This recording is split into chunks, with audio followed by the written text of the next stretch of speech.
L'Arbre de vie de Patrick Fischmann, Martine Bourg, aux éditions Didier Jeunesse. Il y avait une clairière dans la forêt, et dans une cabane, un Pépé et une Mémé. Lui passait son temps à couper du bois, à observer les arbres et les oiseaux, à dessiner dans son grimoire des hiboux et des écureuils légers. Elle cueillait des baies, préparait tisane et confiture.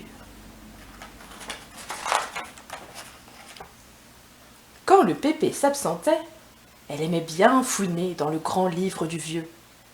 Quand la Mémé allait dans le bois, il trempait son doigt dans la confiture, ravi de chaparder un peu.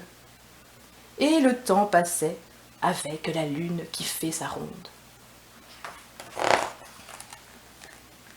Un matin, le Pépé vit une graine sous la table. « Mémé, dit-il, oh Mémé, ne balaye plus !»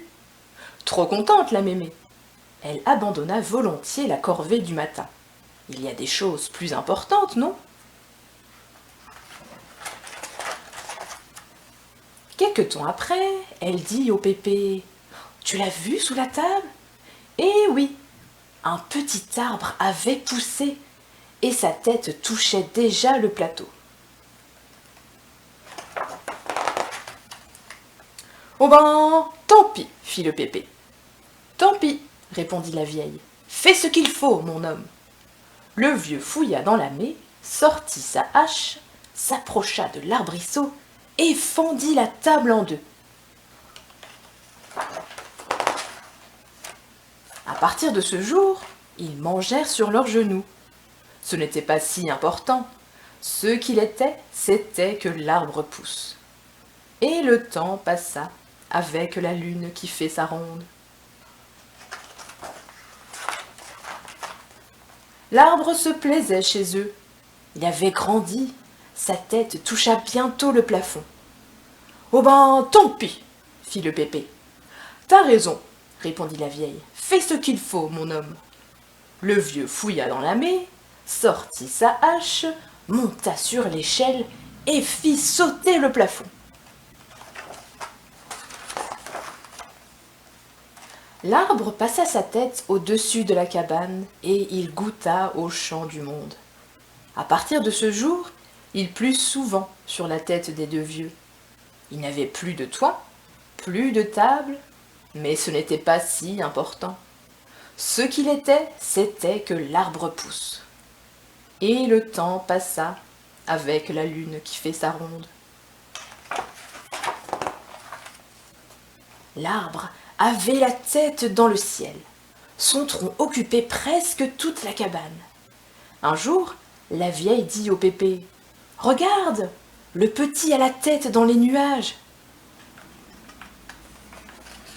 Sans tarder, ils montèrent tous les deux dans l'arbre, malgré leur douleur aux jambes. Ils démêlèrent la tignasse de leur fils de bois, remirent les nuages au ciel et regardèrent en bas. La descente fut périlleuse, mais ce n'était pas si important. Ce qu'il était... Et le temps passa, avec la lune qui fait sa ronde. Le tronc de l'arbre prenait toute la place dans la cabane. Quand la Mémé, un soir, contemplant le ciel, dit au Pépé « Regarde, il a la tête qui touche la croûte du ciel. »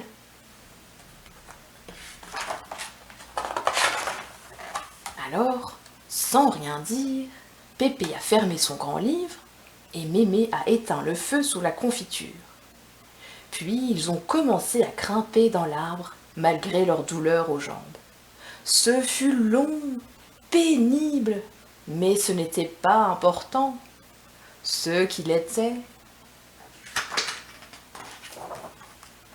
Ils arrivèrent dans la tignasse de leur fils de bois, parmi les étoiles. La Mémé sortit sa cuillère de son tablier, le Pépé prit sa hache dans sa ceinture, et comme de vieux ouvriers, ils cassèrent en souriant la croûte du ciel.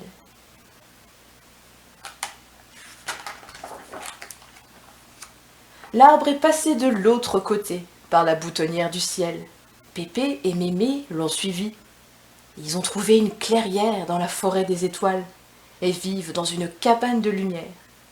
Ce matin, le pépé aperçut une graine sous la table